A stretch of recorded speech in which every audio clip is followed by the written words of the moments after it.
En el tercer día de protestas en Ecuador, los indígenas comienzan a llegar a Quito. El Ministerio del Interior dice que tiene cómo responder ante la situación y ya van 20 detenidos. En esta emisión conectaremos con nuestro corresponsal en Quito. La Reserva Federal estadounidense subió las tasas de interés en 75 puntos básicos. Es el incremento más alto que ha tomado de una sola vez desde 1994. ¿Podría haber una recesión? El organismo actuó tarde contra la inflación. Lo analizaremos en minutos. $1.000 millones más destinará Estados Unidos para armar a Ucrania. Este nuevo monto es adicional a los 40.000 millones que aprobó el Congreso en mayo y le dará al país europeo municiones como cohetes y artillería. Bienvenidos a las noticias de France 24. Yo soy María Clara Calle y es un placer estar con ustedes. Comenzamos en Ecuador, con las protestas que ya completan 3 días consecutivos. Ya empiezan a llegar los indígenas a Quito, a lo que el ministro del Interior, Patricio Carrillo, respondió que las autoridades tienen controlada la situación. Por otro lado, 9 provincias son las que tienen más vías interrumpidas, incluida Pichincha, donde está la capital. Los indígenas lideran la protesta ante el alza del costo de vida y especialmente del precio del combustible. Conectamos a esta hora con nuestro corresponsal en Quito, Gustavo Ortega. Gustavo, buenas noches y bienvenido. Cuéntenos qué está pasando con la movilización y cómo está respondiendo el gobierno ecuatoriano. Sí, buenas noches, María Clara. Efectivamente, en el tercer día de movilizaciones indígenas, el día de hoy el Ejecutivo Nacional, tanto la Confederación de Nacionalidades Indígenas, se ha pronunciado en torno a lo que ha sido el balance de las movilizaciones. En principio, el Ejecutivo Nacional ya ha expresado preocupación por el creciente tipo de violencia que poco a poco se ha venido incrementando. El día de hoy se han venido bloqueando los accesos de ingreso por la parte sur de la ciudad y de igual forma también los comuneros ya empiezan a llegar a la ciudad capital. Ingresaron en camiones, ingresaron caminando, recorrieron la ciudad capital y salieron de la ciudad capital. También empiezan a verse ciertas concentraciones que van incrementándose en el característico Parque del Arbolito, una zona de concentraciones muy características de protestas en esta ciudad. De igual forma, también el Ejecutivo Nacional ha minimizado también lo que ha sido la fuerza de la protesta. Ha dicho que tan solo se contabilizan 5.000 personas que estarían protestando en el país. No así, los movimientos indígenas han emitido un pronunciamiento y básicamente Leonidas Issa ha llamado a ratificar la protesta. Y usted precisamente menciona a Leonidas Issa, el presidente de la Confederación de Nacionalidades Indígenas y quien fue arrestado el martes. Ahora está en libertad condicional, pero su arresto tuvo muchas irregularidades e hizo que los indígenas llamaran a protestas más fuertes. Cuéntenos qué está pasando en ese caso.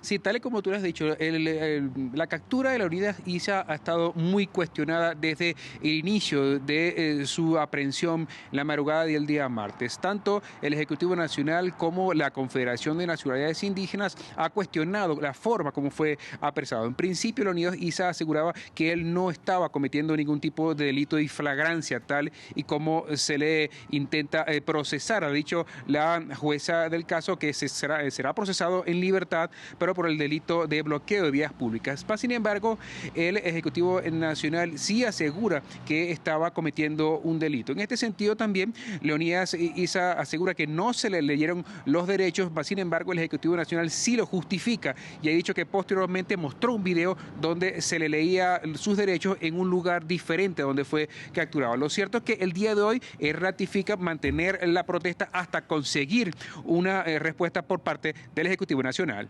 Gustavo, gracias por toda esta información. Y cambiamos de noticia porque los candidatos presidenciales de la segunda vuelta electoral en Colombia tendrán que asistir a un debate. Así lo ordenó el Tribunal Superior de Bogotá, que además precisó que esta discusión pública debe darse a más tardar el jueves 16 de junio. Y es que el populista Rodolfo Hernández se había negado a debatir con su contendor izquierdista Gustavo Petro. Ahora, por orden de un juez, deberá defender sus propuestas abiertamente. Esto antes del balotaje del próximo domingo 19 de junio. Y a propósito de los comicios colombianos, Rodolfo Hernández no es un candidato convencional. Es un empresario nacido en Santander, en el noreste del país, que formó su fortuna en la industria inmobiliaria. Su campaña ha estado marcada por las redes sociales, una de las razones por las que obtuvo más de 6 millones de votos en la primera vuelta y está a un paso de ser presidente. Manuela Cano y Benjamín Evar nos cuentan más. En sus redes sociales lo llaman el viejito, con cariño. Ahorita el ingeniero acaba de tener una rueda de prensa. Pero tras bambalinas son estos 13 jóvenes los que han catapultado la campaña política de Rodolfo Hernández. A diario rompen paradigmas. O sea, las ideas se construyen entre todos, no salen solo de mí ni salen solo de ellos, incluso son del ingeniero a veces. Él a veces hay cosas que dice, ¿por qué no se hace un TikTok con tal cosa? Entonces como que acá le aterrizamos las ideas y lo construimos entre todos. Entonces como que... No son especialistas en marketing político, manejan la campaña como si se encargaran de vender un producto. La imagen del ingeniero lo dota de valor. Digamos que todas las estrategias y tácticas que nosotros hemos utilizado en redes sociales con otro personaje, con otro candidato, tendrían que ser otras. Realmente él es el protagonista de todo, es muy, muy buen comunicador. Si su candidatura ya es una marca, los bumangueses son sus mayores consumidores. En la capital de Santander, al noreste de Colombia, muchos son fanáticos. Lo siguen desde que fue alcalde, a pesar de un mandato marcado por 3 suspensiones. El ingeniero formó su fortuna y su reputación en el sector inmobiliario. Para Jairo Grimaldos, arquitecto de su constructora, HG, el político y el empresario son 2 caras de la misma moneda. Es supremamente minimalista. Él es lo más sencillo, así como su campaña, simple y sencilla. A pocos kilómetros de Bucaramanga, en la plaza central de Piedecuesta, su ciudad natal, se exhibe ese minimalismo. Esta casa modelo es una de sus promesas. Miles serían entregadas a campesinos en toda Colombia. El proyecto ilusiona. Muy bonita la casa, muy bonita. Pero propuestas como esta le han valido el adjetivo de populista, mientras que el exconcejal John Claro lo califica de mentiroso. En su estudio sobresalen las pruebas de su versión sobre el día en que Hernández lo agredió físicamente. Pero más allá de la mediática cachetada, Claro cuestiona su famoso discurso anticorrupción. Es el único candidato que está siendo acusado por corrupción y que va en un proceso de juicio oral que muy pronto él lo va a tener. Entonces se contrapone. Si estoy luchando contra la corrupción, ¿por qué estoy siendo investigado y acusado? TikToker, empresario e ingeniero, los componentes de una fórmula que rompe con la política tradicional y por la que Rodolfo Hernández apuesta para llegar a la presidencia. Vamos a Estados Unidos. La Reserva Federal anunció que incrementará su tasa de interés en 75 puntos básicos. Es la subida más alta que ha habido desde 1994. La Fed explicó que la medida es para bajar la histórica inflación que enfrenta el país. El aumento de 75 puntos básicos de hoy es inusualmente grande y no espero que los movimientos de este tipo sean comunes. Desde la perspectiva actual, en nuestra próxima reunión parece más probable un aumento de 50 puntos básicos o de 75 puntos básicos. Sin embargo, tomaremos nuestras decisiones reunión por reunión y continuaremos comunicando nuestro pensamiento tan claramente como podamos. Para analizar el tema nos acompaña desde Nuevo México Jorge Romero Javier, economista y profesor de Western New Mexico University. Bienvenido a France 24. En la vida cotidiana, explíquenos cómo se sentirá este aumento de la tasa de interés de la Reserva Federal. Bueno, estamos viendo subidas en intereses que todos consumidores usamos, ¿no? Por ejemplo, la deuda que la gente sacan para comprar casas. Se ha notado que ha afectado ese mercado porque se ha bajado la cantidad de deuda que se está sacando. Pero ese interés afecta a muchas de las cosas que el consumidor normal tiene acceso para su día a día, para vivir. Y uno de los grandes miedos es que esta política monetaria agresiva pueda generar una recesión económica en Estados Unidos. ¿Usted cree que esto podría suceder? Sí, claro, es extremadamente una realidad. Y hay mucha gente hay muchos economistas y políticos que ya están hablando de ese tema. La realidad es que estamos en una economía, no solo aquí en los Estados Unidos, pero mundial, que es una economía de burbuja que se ha inflado por la política del Banco Central de los Estados Unidos y el Banco Central de muchos países. Estos niveles de intereses son históricamente artificial bajo y el nivel que lo ha subido el Fed ahora históricamente no es mucho. Si miramos la última vez que la inflación estaba así de alta, estamos hablando de hace 40 años, y era un nivel que los niveles de intereses que el Fed tuvo que llegar para poder calmar esa inflación fueron 12%. Ahora mismo estamos hablando de un interés de 1,5%. No es nada comparadamente. Así que en una economía basada en deuda, un interés alto obviamente va a tener una influencia muy, muy negativa. Y precisamente usted habla de que la subida no ha sido tan alta como en otras ocasiones. Y a propósito, la Fed ha sido criticada porque en un inicio defendió que la inflación sería pasajera y ahora quedó claro que no. ¿Cree que la Fed actuó tarde ante la inflación? Sí, claro, actuó extremadamente tarde y no está actuando muy agresivamente tampoco, históricamente.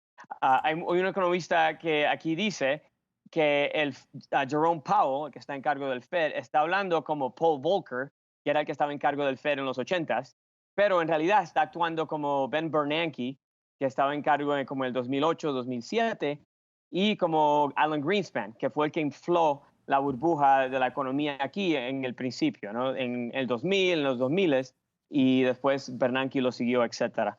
Así que sí, tarde y no suficiente. Jorge, tienen que hacerlo gracias. siquiera a un punto donde el interés... Gracias. Gracias por estar con nosotros. Estados Unidos destinará $1.000 millones para armas en Ucrania, un presupuesto adicional al que ya aprobó el Congreso por $40.000 millones en mayo. La nueva ayuda está dividida en dos categorías: artículos de defensa que pertenecen hasta ahora a las fuerzas estadounidenses y otro para financiar nuevo armamento. Todo esto incluye sistemas de cohetes antibuque, cohetes de artillería, obuses y municiones. El presidente ucraniano Volodymyr Zelensky agradeció el respaldo.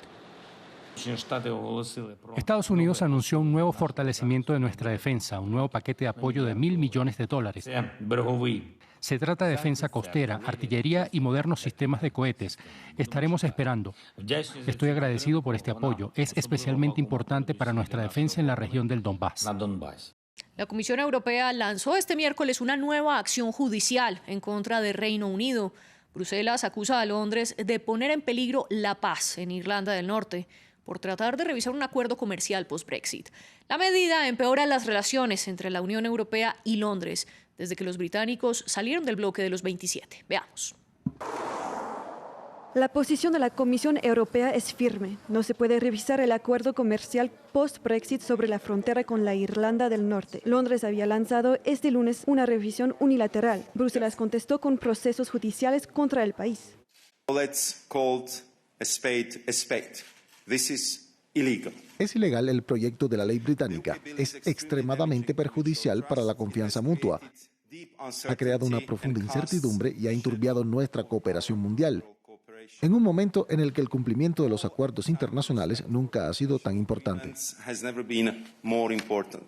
Cuando Reino Unido dejó la Unión Europea, ambas partes acordaron mantener la frontera terrestre entre la República de Irlanda e Irlanda del Norte sin puestos de aduanas, una condición esencial en el proceso de paz que puso fin a décadas de violencia en la región. Para proteger el mercado único de la Unión Europea, Londres y Bruselas habían acordado realizar controles de determinadas mercancías.